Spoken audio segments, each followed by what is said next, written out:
everybody. Welcome to another episode of the Sports and Law.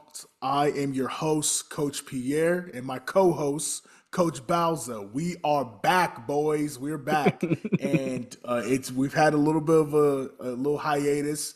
Multiple things, real life hits sometimes, but we got to talk about the NFL offseason. A lot of big moves for both the Panthers and the Colts. And I want to start off with the Colts because I think they've made some underrated moves. Coach Bowser, what has been a move that you've really liked that your squad has done? Well, the best move, in my opinion, is Alec Pierce coming back, which is something that I was harping on a lot last season. Oh, I know we talked about what was like the dollar amount he was going to Hmm. get, what eventually happened after the Colts placed a transition tag on Daniel Jones. What did that mean for Hmm. Alec Pierce? A lot soup, my buddy. Every once that transition tag got posted on Danny Dimes, he just kept texting me, Alec Pierce is a Patriot. Alec Pierce is a Patriot. And I was like, Oh, yeah. there's no way Ballard and the Ursay sisters let him walk. Uh-huh. And I didn't think he would leave either.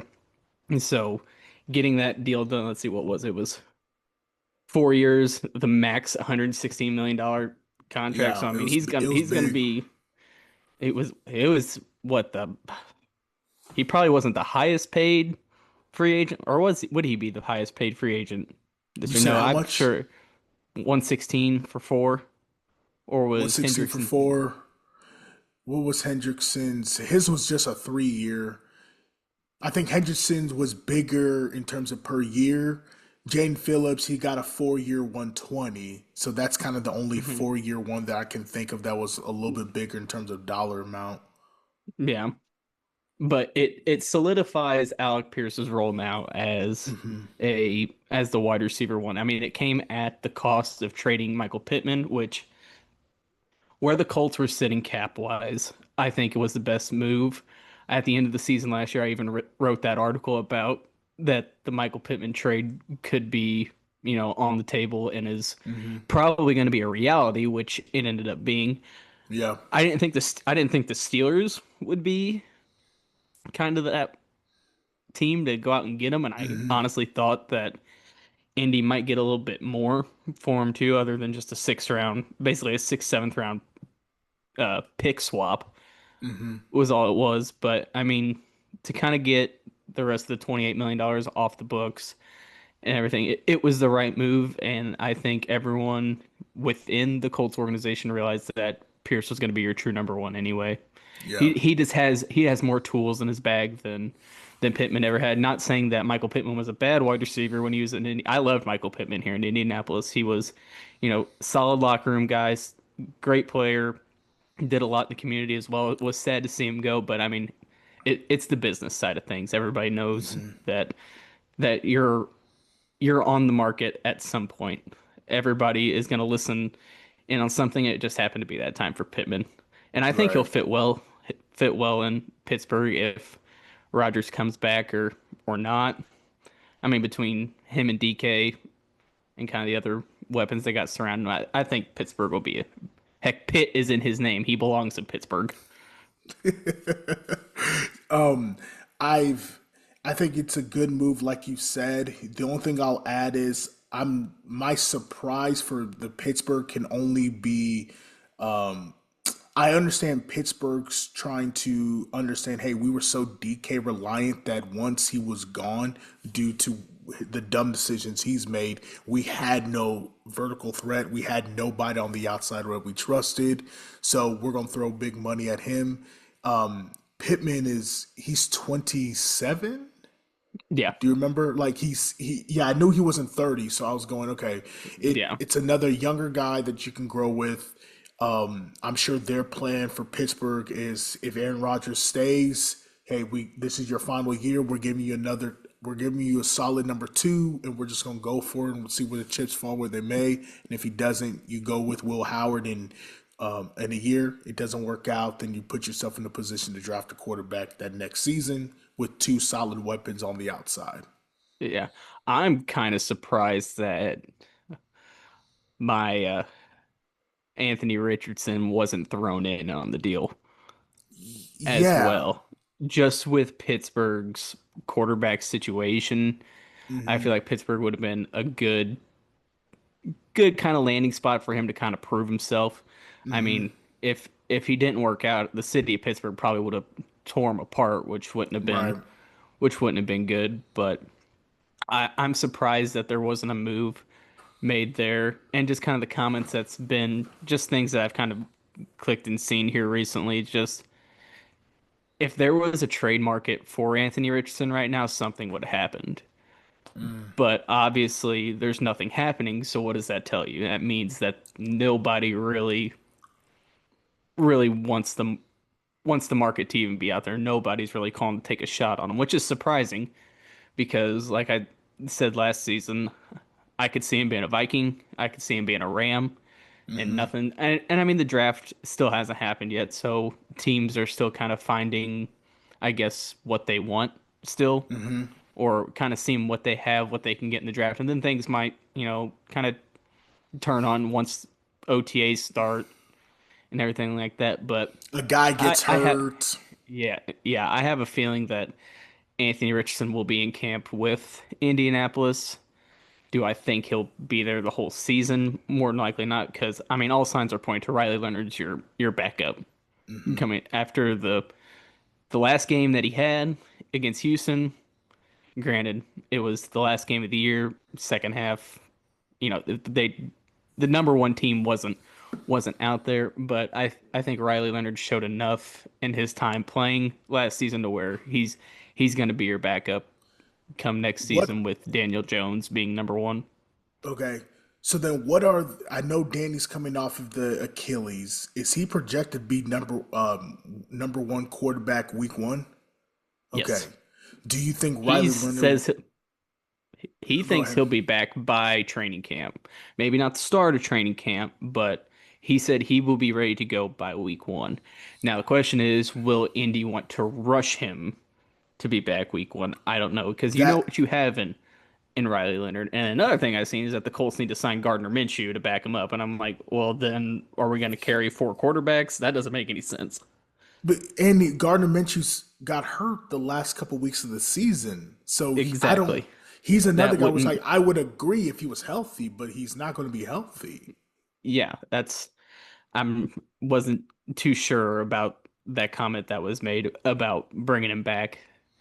I mean, I like Gardner when he was here. I mean, basically, gave us kind of a halfway playoff game, win and get in Uh huh. situation. But if Danny's not ready by week one, you have to play Riley Leonard. I think Yeah. that's your only option because Anthony Richardson still cannot do anything football related. What? Like he can throw. That's about it. Like he hasn't really been cleared for anything yet, Um. which is surprising. It just kind of makes you wonder how severe. I mean, granted, it was an orbital bone, so I mean that's eye, face, But and that may, everything. hey, coach, that may be the reason why, because teams know that. You give them a Yeah, quick call, they're like, hey, he's not even gonna pass a physical right now because of the eye issue. Oh, okay. We'll we'll give you a call back during training camp. yeah, and I mean the NFL offseason has had its fair share with failed physicals this offseason Yes, sir. that I didn't think a move that the Baltimore Ravens made would ultimately come back to bite me in the butt, but it turns out it would. But yeah, because even like whenever that Max Crosby thing went on, they're like, there had to be something else that was going on because right now, if you said, all right, take Daniel Jones, for example, take a physical, he's not passing a physical. He tore his Achilles. No, everybody knows that. Yeah. Yeah. So there had to be something way messed up somewhere to where Some the Ravens are like, buyer's remorse or something. Like yeah, we shouldn't have done the two first. Oh, we have Trey Henderson available to us. Okay, fail him, flunk him. Yeah, yeah, like I don't like that at all. Like they're especially when you're trading for a known injured player who's coming off of hmm like it was obvious you could have failed. I don't know. It seemed real scummy to me. Real scummy. Yeah, and like we've had our off-air talks about how Hendrickson was like, "Yeah, I'm signing with Indianapolis," and then all of a sudden Baltimore backs out of the Crosby deal and they get Trey Hendrickson. I mean, we called it the night before after we were talking about it. I know Wilson said Trey Hendrickson will be a Raven now tomorrow morning, and then sure enough, we wake Done. up the next morning and Trey Hendrickson's a Baltimore Raven. Yeah. It I there was some back dealing, some buyer's remorse on the Ravens' part. I'm sure the league won't do anything about it because nothing was official, but it just seems Yeah, real scummy. Real scummy. I mean, but like in reality, what could the league do? Like, what punishment would be valid for that? I know. Like, I I mean, know. you can't take their picks away because of Hmm. it, because then that's a bad look on the NFL's part. But you also can't be like, well, you have to take them because, like you said, the deal there was nothing really signed because of medicals and all that. It's just that there's got to be some sort of window to where, The because I mean, what it right. was like 72 hours he was a Yeah. Raven, wasn't he? Hmm. It was at least 2 days. Um, the thing I've seen on ESPN, they've made the remark of after the season, any trade is almost any trade after the season is good to go. Like your official paperwork, but you can't sign free agents. Like you still have the free agents period, but but you can make trades as soon as post Super Bowl. Like that's the Yeah. only thing that I've seen. So that way stuff like that doesn't happen. And obviously it's not a big enough problem to where the league is going to address it next year or anything, but it just seems bad faith, bad practice by the Yeah. Ravens. Yeah. So, And if Indy can land someone like Hendrickson, I know it's shaky because of, he's getting up there in age, health wise is kind of iffy too. But heck, you put him on Indy's defense now with the loss of Franklin, which I'm not gonna say is a bad thing because of mhm. how he ended up being last season.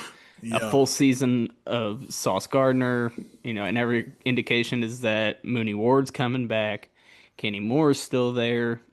So it's like, well, in addition to Hendrickson, I don't want to say Super Bowl caliber defense, but it's definitely a dang good defense Hmm. on that side. I mean, you're looking at definitely top of the AFC South, possibly. I'd say probably top 7 or 8 in the AFC, just depending on, how Buffalo is, how New England is, Kansas City, Denver, Houston at that point. I mean, I don't think you're better than any of them, but you're definitely within the conversation. Yeah. I But and, and with the way the offseason's going, you guys don't have your first. So getting a guy like Dexter Lawrence from the Giants is almost even if you wanted to get him, you don't have the capital to get him. Like no. you're not going to trade your first in 2 years to get him. Yeah. Like then you're just completely sinking your whole ship in the future. Like Yeah.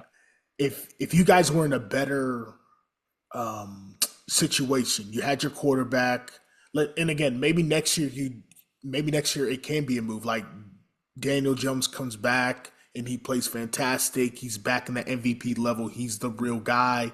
Then the move like Sauce Gardner doesn't look so bad because you're going, Yeah. well, you don't really need those first. Yeah. You have the end caps. Now you just need to fill in the pieces and stuff. I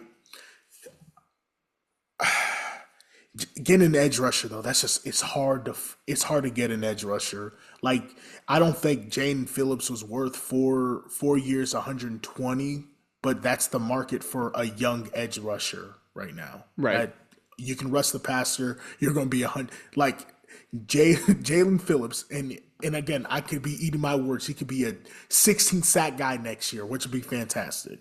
But you're telling me he's worth $100 million? Yeah.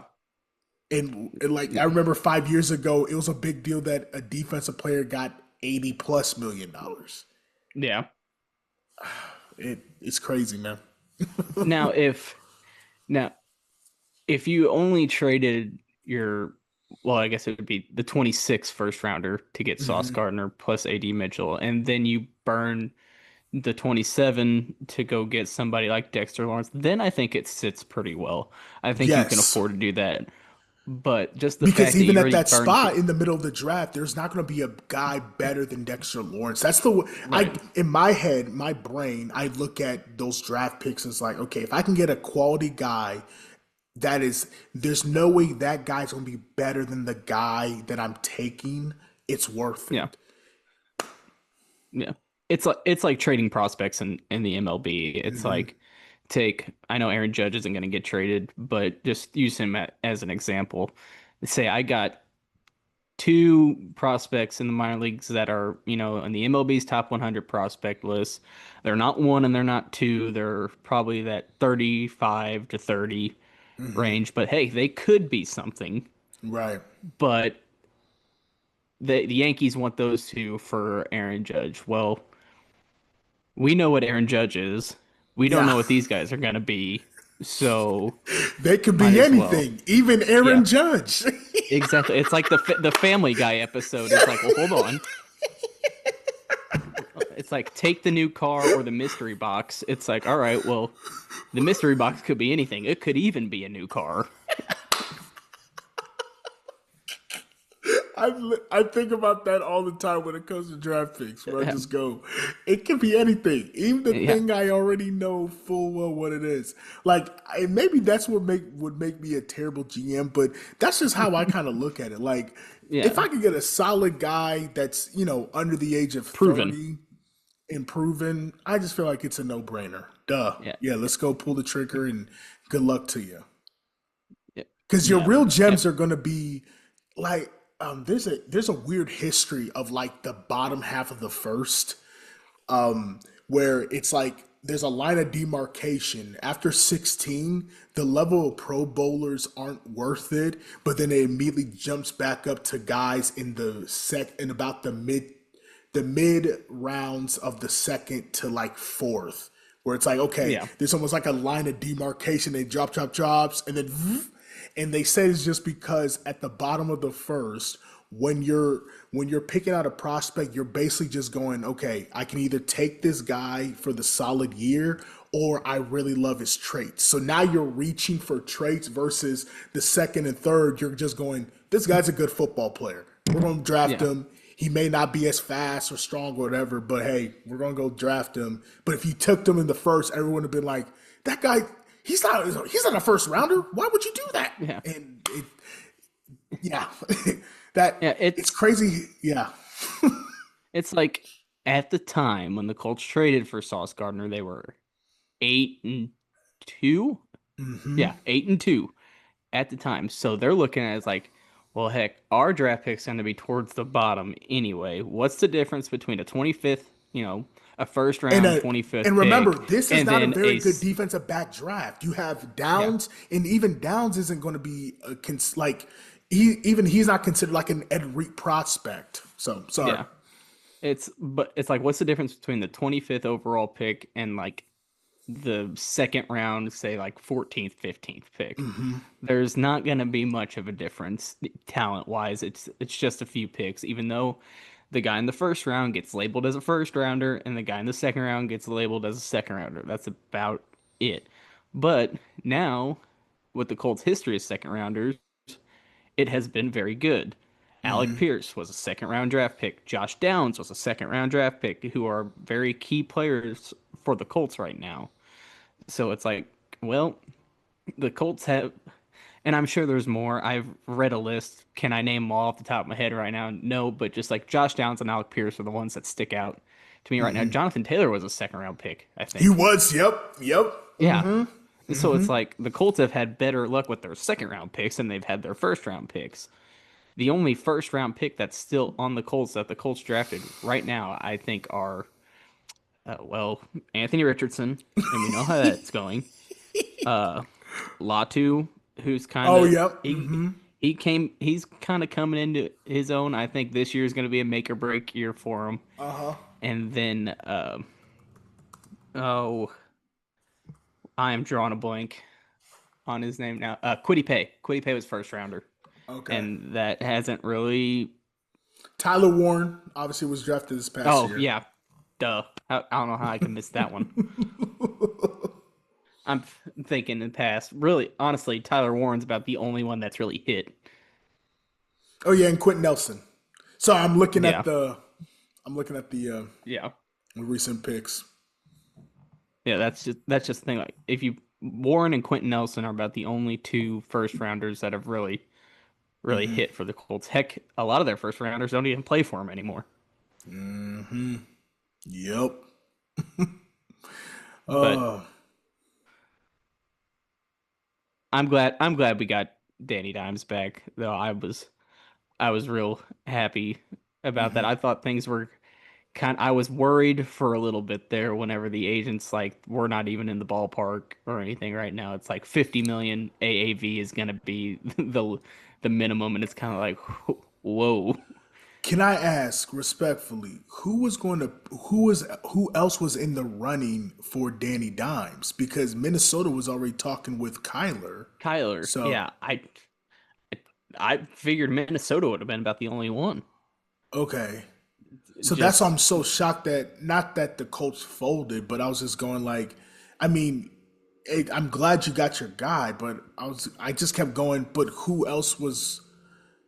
And again, maybe I'm misremembering the timeline, but I just remember thinking like the new coach comes in for Arizona, and immediately it's like we're gonna get rid of Kyler, and he, mhm. his agent puts out the deal like, hey, Minnesota, yada yada.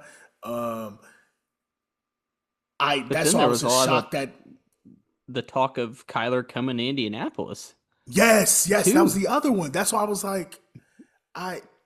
So then you understand my confusion? Like I'm going, Yeah, okay, I'm glad he got his money, but I'm also going, but I feel like Indy didn't have to pay. Like, is that contract? Is it set up to where like if he gets hurt, they can cut him this year again? I Or I'm not sure. okay, That's it. Like I said, the only thing I know is it's the 2 years, 100 million, and there's incentive based uh in huh, it too, and it ended up being like what yeah, 44 million guaranteed, something to that nature, or his AAV is 44 million a year. It's But yeah, because then once that was happening and the Colts couldn't get a deal with him, and then it's like, well, why not just sign Kyler Murray to a vet minimum contract and let him run mm-hmm, around in Indianapolis? It's kind of like, well, they got a point, mm-hmm, especially because if you're bad, you let Riley Leonard play and see what you got. mm-hmm, And then you just kind of focus everything to 2028, which I know Colts fans don't want to hear because that's just kind of been the revolving door here these last few mm-hmm. years. Well, just wait for Anthony Richardson to come. Well, that didn't pan out. Now what do we do? It so I've gone on this spiel the whole time Yeah, about the quarterback things. I'm just glad and that I'm I will be watching the same quarterback next year as I did this year. that's true too. There's something to be said about some continuity. Like, there is, even if you guys are bad, I don't think Steichen or Ballard make it past this year if you guys are bad. So they're probably I think that's prob- Steichen does. you think Steichen does? Okay. I think if I went on my spiel after the season about Chris Ballard, Yep. Chris Ballard will be the first one to go. I think if they're smart, they would let Steichen have 1 year with a new general manager if Ballard gets fired. Now, I know that's not how it works. General managers like to have the guys that they hired Mm-hmm. in the building with them, so the probability of that happening is probably slim to none if that's ultimately what happens. Because we talked about it. I like Steichen as the coach. I like your coach. I think he's a Yeah, good coach. He's just been I do too. given crap sandwiches at quarterback or Yeah, crap he's been luck. he's been dealt a pretty tough deck Yeah. because I we thought. haven't had a good honestly, our last I know Frank Reich had a good year in Mm-hmm. Indy, but honestly, I mean Chuck Pagano had a few good years too Mm-hmm. with Andrew Luck, but a guy I wish we held on to was Bruce Arians. Yeah. Yep. He was just Yep. the interim coach whenever Pagano left when he had, leukemia and Mhm. everything. And the team really rallied around. Granted, I get it. It was a whole different team at that point. But I think not letting Bruce Arians take the reins might. I mean, heck, ended up being a Super Bowl. Wait, he didn't win the Super, or did he win the He Super Bowl with did. Tampa? He He did did. with I he couldn't did remember with if Todd Bowles was TB12. there. Yeah, well, I mean, yeah, he did it with Tom Brady, but Bruce Arians was a very successful head coach in the NFL, and I wish we would have held on to him. But that's obviously water under the bridge now. And and he led Arizona to a couple NFC championship games as hmm well down there. Like yeah, you're right. And and unfortunately, they weren't going to fire Pagano coming off of the yeah, leukemia stint. Like no, it just it it it could have been Vince Lombardi himself, and they would have been like, "Yeah, but we can't fire this no, guy." you can't. Like That'd just be a bad look, a very bad bad look. look. Oh man, And do are you? I thought about you today. I saw a Colts fan discuss this on was my YouTube Shorts, and he was just basically talking about like all this is because of what we did to Andrew Luck, the Luck curse. And yeah, are you are you a yeah. buyer of the Luck curse? Oh, I am 100%. I am a buyer. So something Chris Ballard did an interview the other day, and Hmm. it wasn't flat out said, but if you kind of listen to what he says, Ballard gave Andrew Luck an ultimatum. That's that's I was yep. Let's talk about it because That that's what is I was talking about. crazy to me. Yes, He yes, said basically, you either retire or we're gonna go a different way. Think of a different option. And that is crazy. yeah. You had a generational quarterback, and you're basically telling him just because you got hurt a few times. Granted, I The understand. That's funny that you said it because the guy I was listening, the guy that I watched was Eric Ebron. He Yeah, was that's what it talking. was. It was Okay, Ebron okay, yeah, yeah, yeah, saying yeah, that. yeah, Yeah, yeah. So that's crazy. We saw the because same with thing. Andrew Luck, Eric Ebron had a career year. Career year. Like he was Yeah, almost a borderline bust in Detroit, and then he gets to Indianapolis, and everybody's like, Indianapolis. "There he is. The potential's real. There he is." Yeah, and then Luck gets hurt, and then Ebron kind of falls off the table. But just Hmm. the fact that if I would have known that, let's see, it's 2026. If I would have known that in 2021, I think Lucas Oil would have been burned to the ground. Oh yeah, people knew that. Yeah, I think there's a like possibility it dude, still might be. the man's giving you everything he possibly can. Yeah. Like I like Andrew Luck is clearly an intelligent football mind, but he was also kind of a different cat as well. You don't push Yeah. different cats. You don't give a guy with options with a Stanford degree, hey, you know, I I need you to play hurt or not, but or we're gonna replace. Is the thing is replace. Like Yeah. that's the thing where I'm going like Andrew Luck doesn't grow on trees. Chris No. Ballard, you should now know this. Like you Yeah. don't get a guy like him every every year. That doesn't happen. Yeah. And I just once I seen that Ebron said that, I was like, the curse is real. It all makes sense now. I was like, because just him retiring out of the blue, yeah, that's bad. Or I shouldn't say bad, like it's bad luck. Hmm. And then it's like, but you understand Luck's situation. It's like, okay, maybe things were a lot worse than we thought. But no, like he was willing. He's like, hey, I'm gonna get through this injury and then I'll come back. But Ballard was like, no, like either you play through this, retire, or we're gonna go a different direction. And it's like, oh, okay, so everything people have said about you, it is true. This is your Hmm. fault. Yeah. And Yeah. I hate to throw this name around, but I don't want to see Chris Ballard. I mean, granted, Dan Schneider was an owner, but Hmm. but you just don't want to see him get, blackballed like Schneider did or some of these other GM coaches like that. But it's it's turning into a crazy situation. Do you think he now be if this is true, do you think he is not a worse GM than Ryan Briggs was? Oh yeah, yeah. I mean, I mean, don't get me wrong. There was some times when he was a GM, it's just kind of like, what are we doing? And then Hmm. now it's like, man, we thought we got rid of it. We thought Chris Ballard would do something different. Turns out it's just been behind the curtain the whole time. The whole It's the time. mystery box. It's the mystery box situation. You open the mystery box and oh, this is what happened. Yeah, so it's like if I wouldn't be surprised when he gets, introduced, the opening week in Indianapolis if boos aren't rained down from the Oh, sky. oh, boo him. Just boo him. And I like Yeah. Chris Ballard, but that's almost like I heard that and I was like, that's ridiculous. Like, you're just not a people person. What Yeah. kind of common sense is that? Zero, if you want me to be completely honest. Hmm. Completely unacceptable. Man. Uh so yeah, we overall how what's your grade for the free agency for the Indianapolis Colts?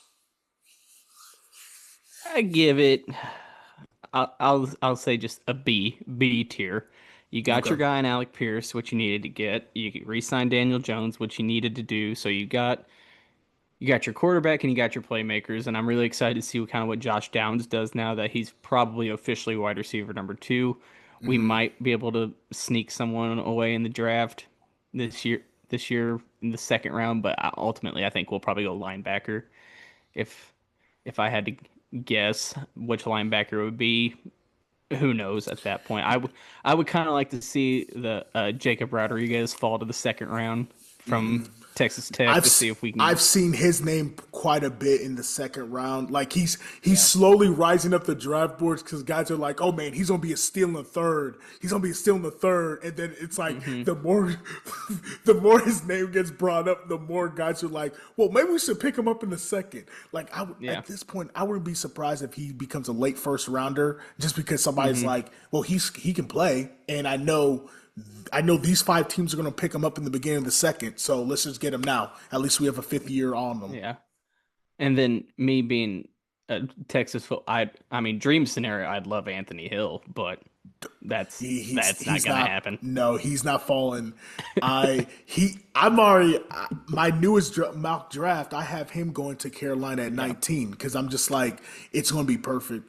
Like Yeah, I did a whole breakdown on Anthony Hill.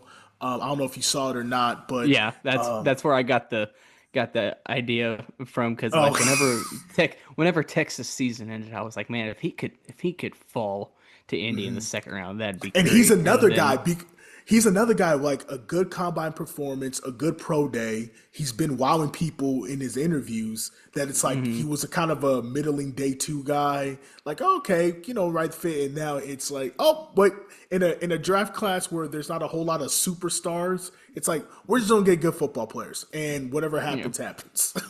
yeah, and then, like another kind of like we talked earlier, like a Lou signing would be, Cam Taylor Britt. It Yep. just see if he's kind of got anything. I mean, he's not that old, is he? No, I don't want to give. I want to make sure I get in his.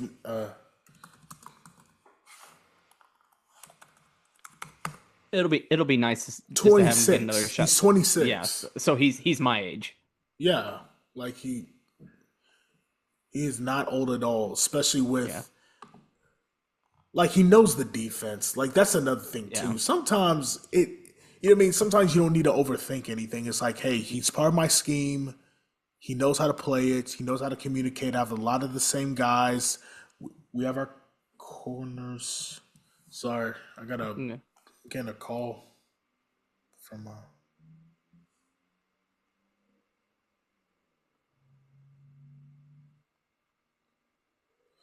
sorry. Buddy of mine just called me from Kansas City. I'll give him a call Hmm. back. I hope everything's okay. And we also have the obligatory 1 year deal for Mo Alley Cox. Every year we just keep Oh, giving 1 year deal, 1 year deal, 1 year deal, 1 year deal. It's just like, when is he eventually just gonna call it quits? Never. And then we signed the Notre Dame basketball player to play tight end too. oh my gosh. Okay, sorry. His wife's pregnant. She just Hmm. delivered. Like he Oh, just yeah. well, that's good. Hey, I'm on the podcast right now. So definitely check out this episode because we're literally talking about your newborn baby. Congratulations, bro. That is awesome. She's beautiful. Congratulations, man. That's Perfect funny. timing. Perfect timing. But Oh, yeah, going back, yeah, the Colts just have a thing for signing former college basketball players to play tight end because that's what Mo Alley Cox was. He was the basketball player at VCU, uh-huh. and then now we got I think it's Carson Tout was a Notre Dame basketball player, and so I guess we'll give him a shot to try to Give him a play tight shot. end. You know what? Yeah, Let's see what happens. what's the worst? Good I mean, athletes. he's a Notre Dame boy, so let's keep it in state. Uh-huh. Uh-huh. So, but other than that, I know we talked. I'm, excited to have Simone Biles in the building now after signing her husband. And like we said, he'll be a Yeah, great locker room yeah, guy, Mr. great Owen. special teamer. Yeah, Mr. Owens, I mean, Mr. Simone Biles, he'll yeah, be a good special teamer. He'll be a good yeah. backup safety for y'all. It might get us some more primetime games now that we have Oh, a celebrity 1000%. celebrity wife in the 1000%. stands. It's no Travis Kelsey, Taylor Swift, but which I didn't think the Chiefs were gonna give Travis Kelsey, what was it? Was it 3 years? 3 years. But when you look at the contract, it's really a 1 year. So it's like, so the way they set it up is like it's 3 years this year, 3 years the next year, 3 years the final year. So instead of all that 12 million that this year, that's all it Okay. was. Like that's Okay. yeah, that's the capologist working. Because I remember us talking like with Wilson, we're like, yeah, probably one more year, and then all of a sudden it's like Chiefs signed Travis Kelsey to 3 years. It's like, well, I Like guess he's still what? going. Why? Yeah. But yeah, no, it's But now that you break it down finagling the like that, cap. it Yeah, it makes sense. yeah. I can read things about the cap until I'm blue in the face and I still won't understand it.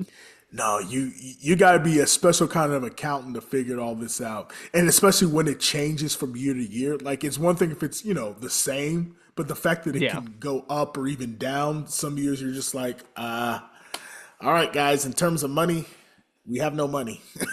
Yeah. Yeah. Oh. Panthers obviously free agency. I can talk blue in the face, but it's an A for me. I love every Hmm. single move we've done. Starting with the offensive side, Kenny Pickett I think will be a good backup for Carolina. He's just hungry enough to where if Bryce goes down for a game or two, I think he can come in and kind of provide some leadership and spark because he still wants to play and he still views himself as a starting quarterback. That's why he went to Oakland just in case stuff happened and it just didn't work out.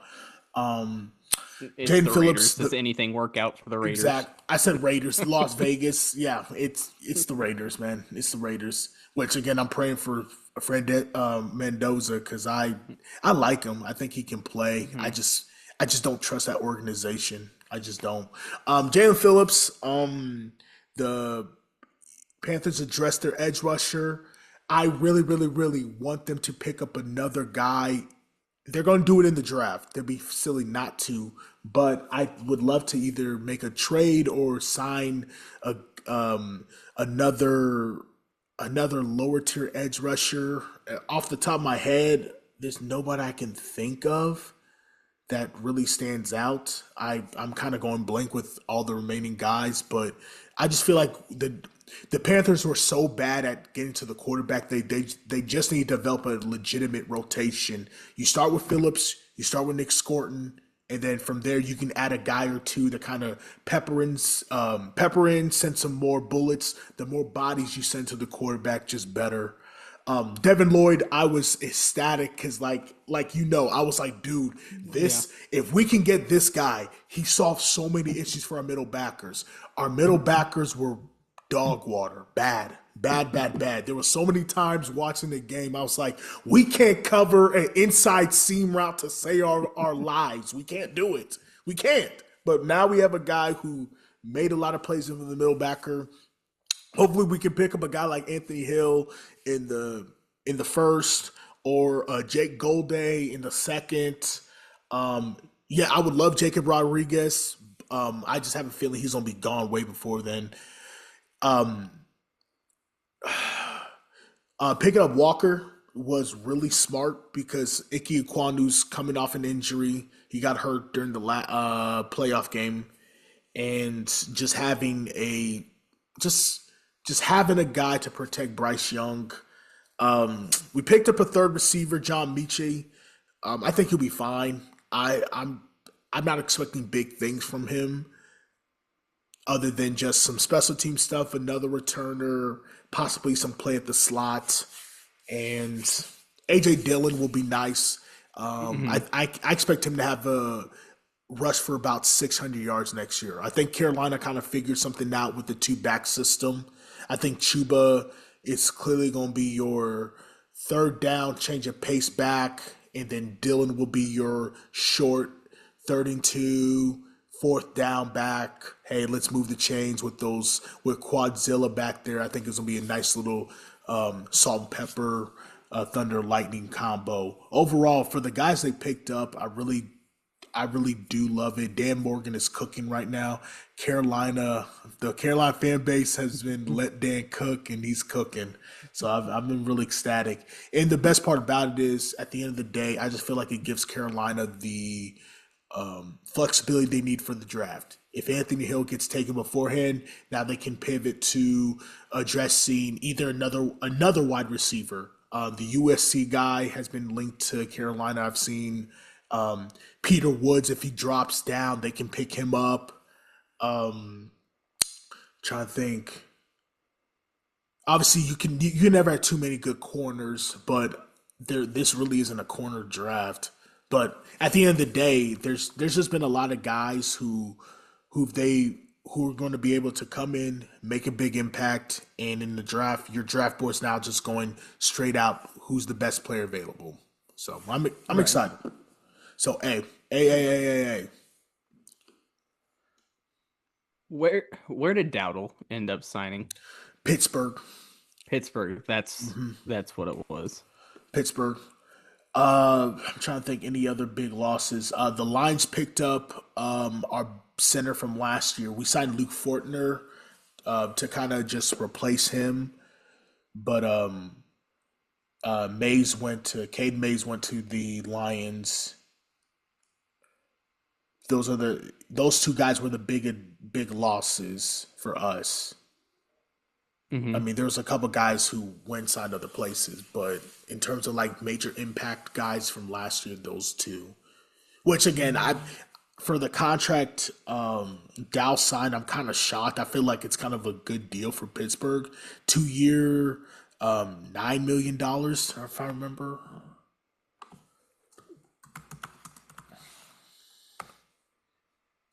Oh, 2 year 12. 2 year 12. So six a year for a back who had over 1,000 rushing yards and hasn't had a whole lot of carries overall in his career. Like I think that's a good move for them. Hmm. $5 million guaranteed. Yeah, It's I'm just looking at mock draft. I just looked up Colts mock drafts and mhm. everything. And the first two guys that I'm reading here have Indianapolis taking a wide receiver in the second round, which I'm ultimately not a fan of. Okay. Who did they It say? has Ole Miss wide receiver Dejon Stribling. Okay. Seen that? Hey, this guy has Indy getting Hill at number 47. So I hope that guy's right. No, if I hope for my sake, if Carolina doesn't get him, I hope you guys get him. Like in the It second would be round. It'd be a good I pickup would be shocked. for I them mean, ecstatic for you guys, but I would be shocked if he if he's falls that there low.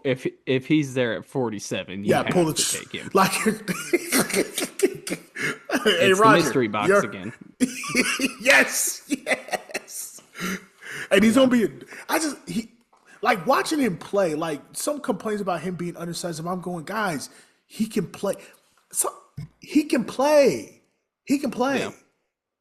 Not everybody's going to be a 15-year vet. It's okay for a guy to go, hey, you know what? You're going to be a 5 to 7 year guy, but when you're in the league, you may not make a Pro Bowl or a future Hall of Famer, but you're going to play. And you're going to play Yeah. well. And if you get hurt, it happens. But, dude, you can play.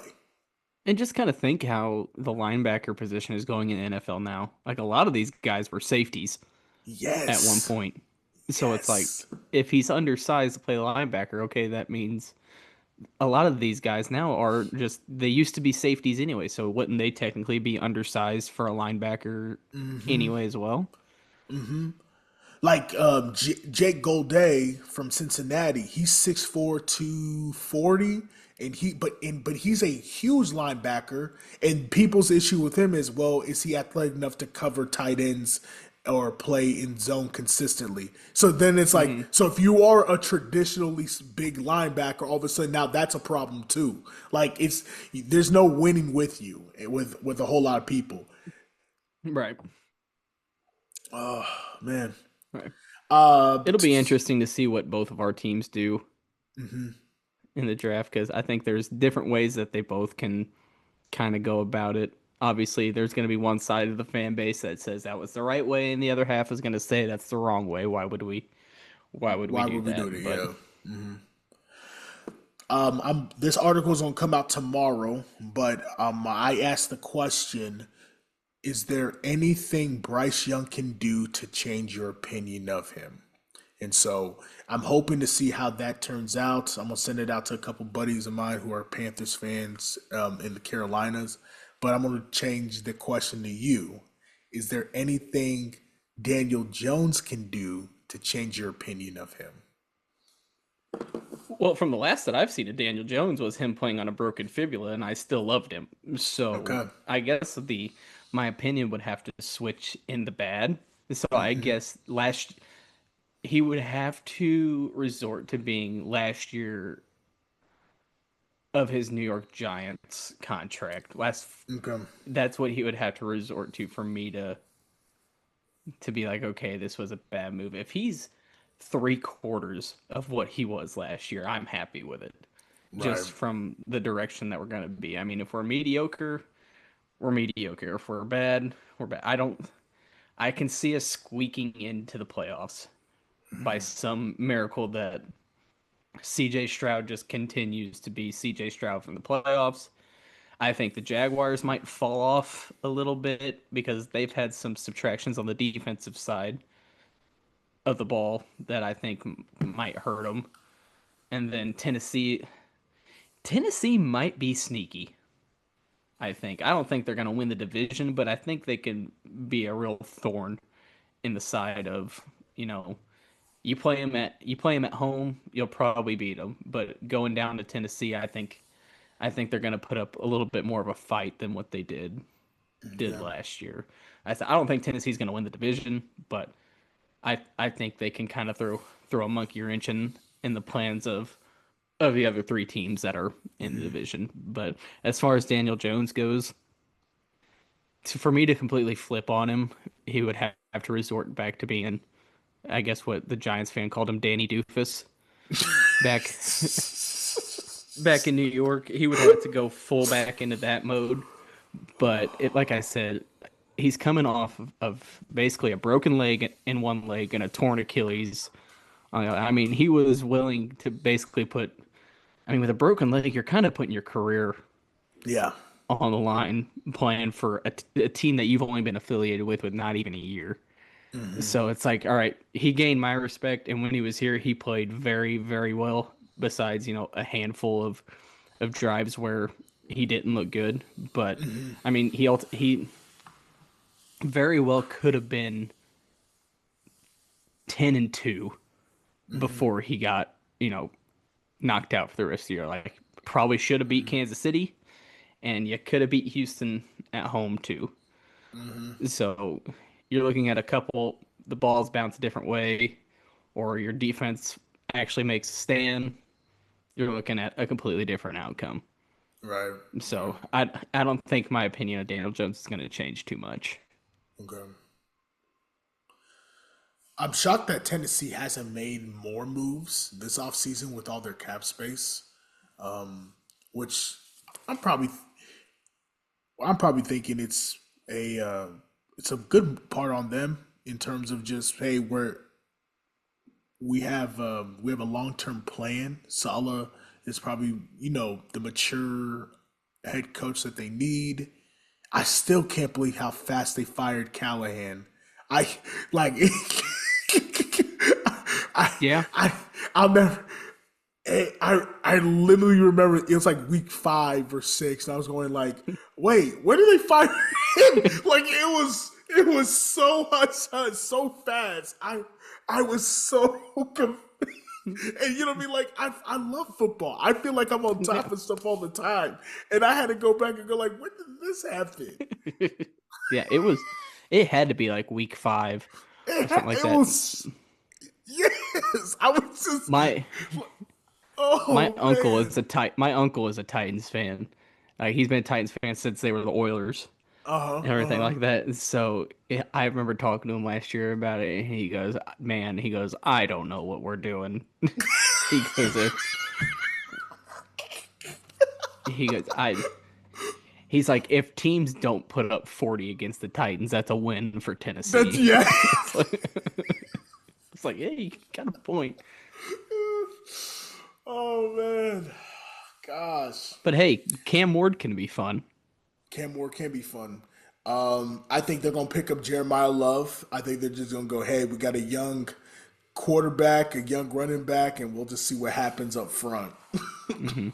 And one guy from Tennessee that I kind of like, I think people kind of need to keep on the radar is their wide receiver. I don't remember his first name. His last name's DK. And that may be because he caught like 15 passes against Colts in 2 games. I think his name's, is it Cameron? Is that his first name?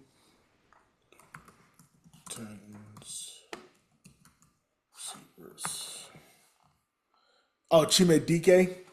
Yeah. Yeah, yeah. Yeah, I think he can make a run for their. Oh, let's see. Oh, is it Ridley? Is Calvin Ridley in I Tennessee? forgot Calvin Ridley's on there. Yeah,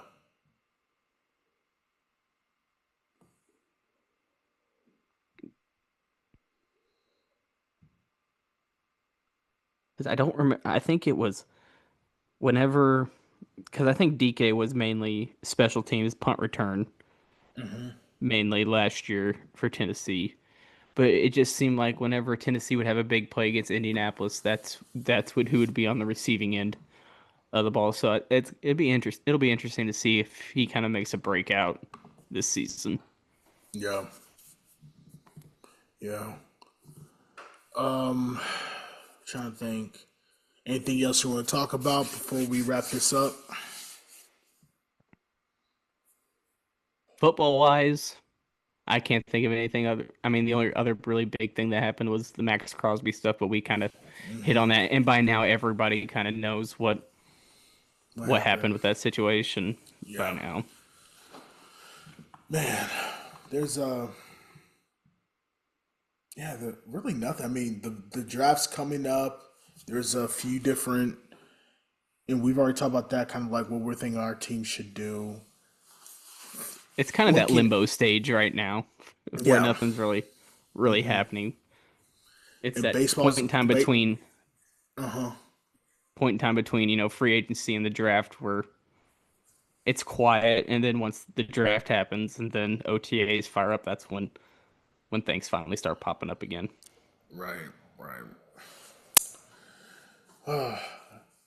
I I'm excited for your Cardinals. They seem to be moving pretty well. So Yeah, it's they ended up dropping a heartbreaker tonight. Had a 3-run lead going into the 8th inning. Ended up oh, I didn't even giving see up that. Okay. It ended up giving up. Let's see, ended up giving up six. Ended up losing 9-6. But it's kind of what, as Cardinal fans, was expected this year. Like it's a rebuilding year. They're not going to Yep. win 90 to 95 games. They're going to be in that 75 to 80 range. But just a note to if any Cardinal fans are listening, this team is fun to watch. It's a complete different organization than what we've had last year, last few years. Heck, I'd say probably since 21,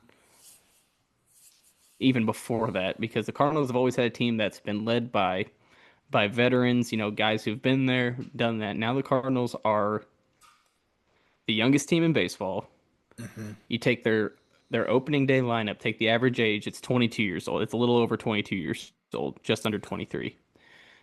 And so just seeing that these kids are getting, I call them kids, but I mean, heck, they're 22, 23 years old. Some of them older than that, but just seeing the young guys play, it's refreshing because it's just a different type of energy than what we've been used to. We've been used to seeing these 33 to 35-year-olds go out and it's like all right, it's time to let the kids play.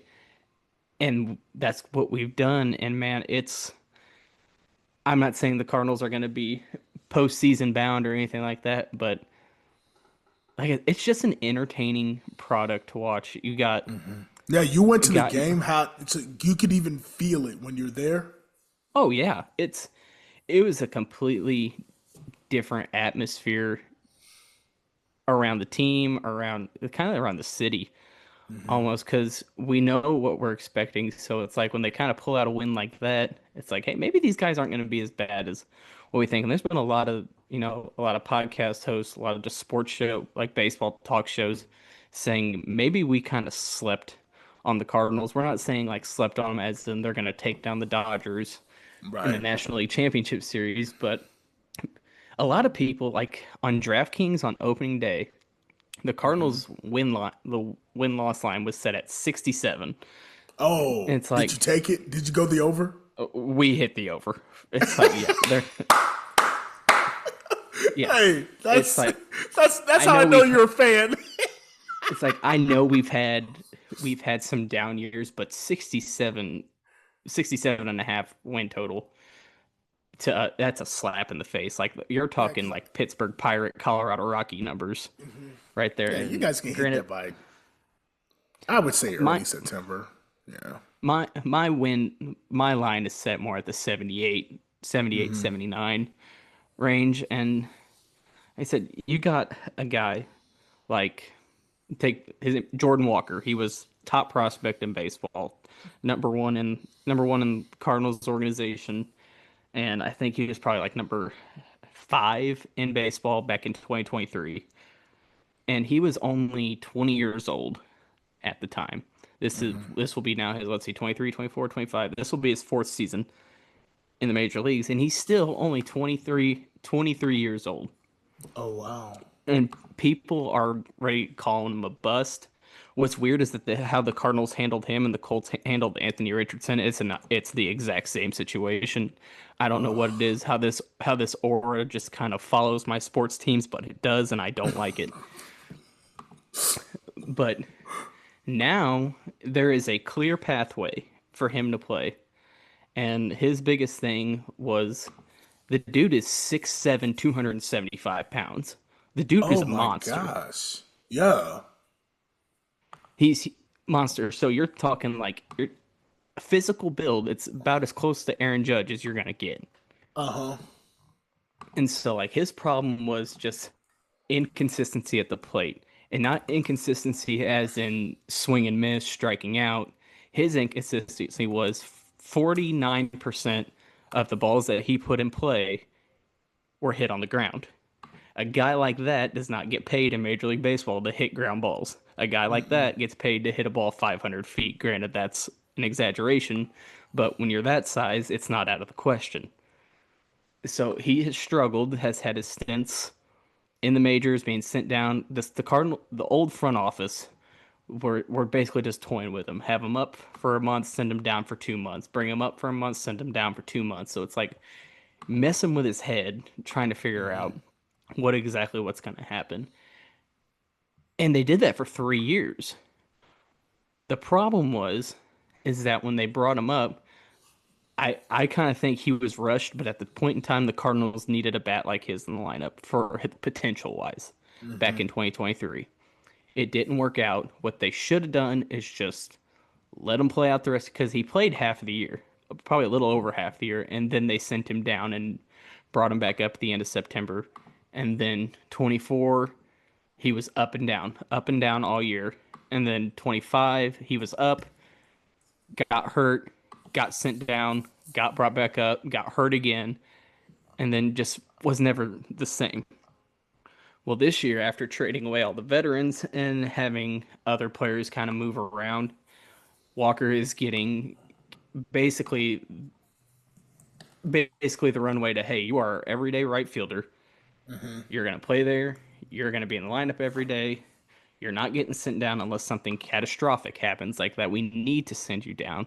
But I don't think he should be sent. Just how the Cardinals are built this year, Jordan Walker should never see time in AAA this year. Well, right now, Gosh, yeah, he is a big dude. I'm watching him right now. I didn't yeah, realize he was that big. Wow. after tonight's game, Walker is leading the Cardinals in average, in home runs, in RBIs, in slugging percentage, in OPS, and in hits in general. So basically every statistical category Yeah. except for stolen bases, which I think he is tied for second with one. Granted, it's still very, very early into the season, but just a comment that was made on the radio broadcast the other day. Even when he's missing, not necessarily meaning swinging and missing, but just like, missing his pitches or just even his misses are 10 times better than what we've seen. So you can tell the work has been put in and he's bought into kind of the new regime, what their plan is. And it's showing. And if he can, I'm not saying he's going to be a 30 to 35 home run guy. He might be, that 20 to 25 home run guy. If he can be that for the Cardinals this year, between him, their shortstop Mason Wynn, and second baseman J.J. Weatherholt, who is a savior that was sent to us, kid from West Virginia.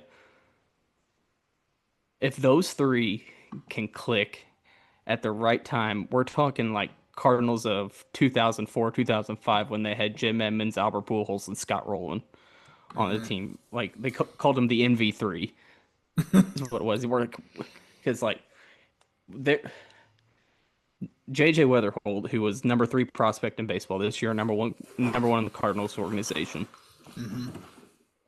got brought up this year. I mean, it was going to be a full, basically, runway for him too after the Cardinals traded Brendan Donovan.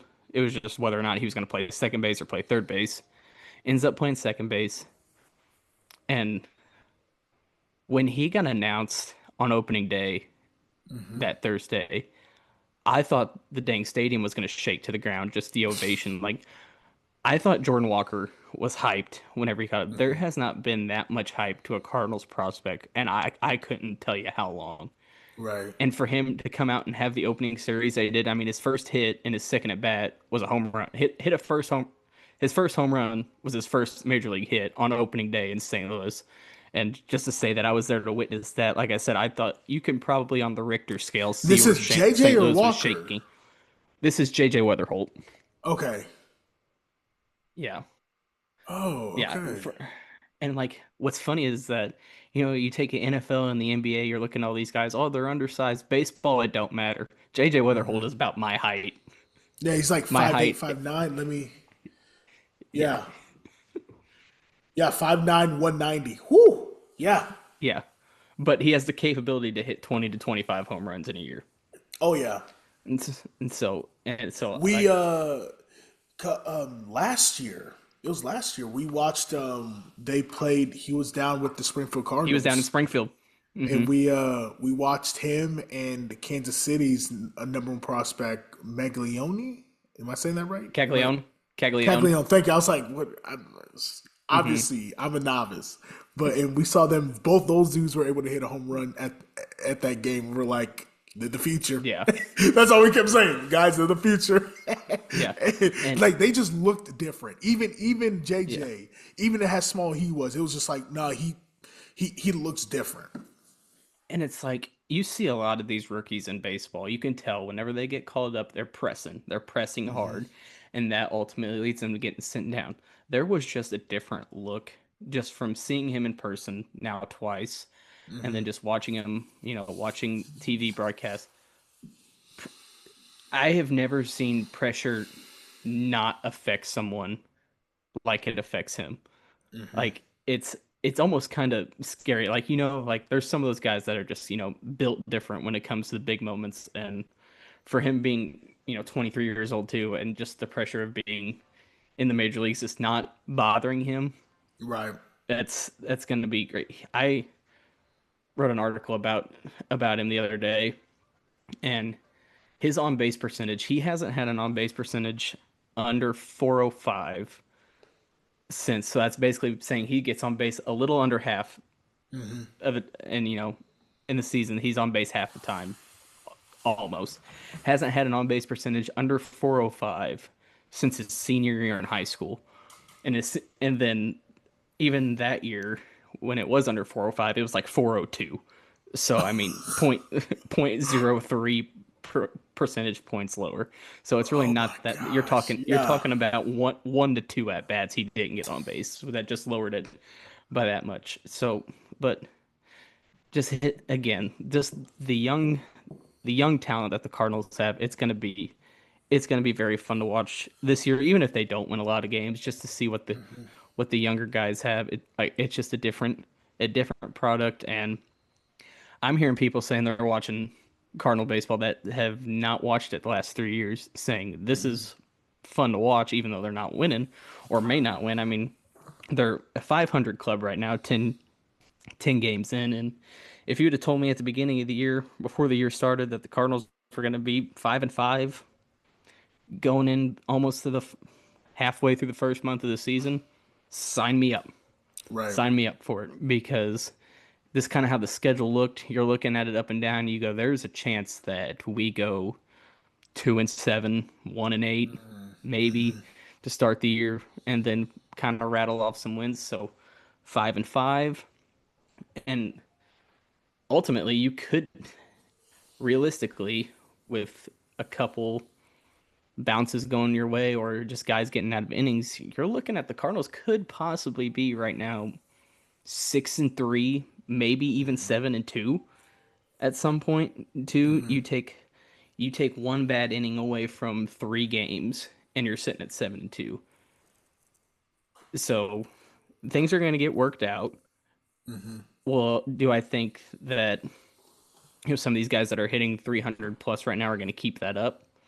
I hope so. That would be great. I think some of the pitching will get ironed out. Right now, I think it's just kind of guys trying to figure out what exactly their approach is going to be this year. The Cardinals got 2 guys at the top of their rotation with Matthew Liberatore and Michael McGreevy. Both young guys probably going to be foundational pillars for the rotation for the next couple of years. Especially McGreevy will be.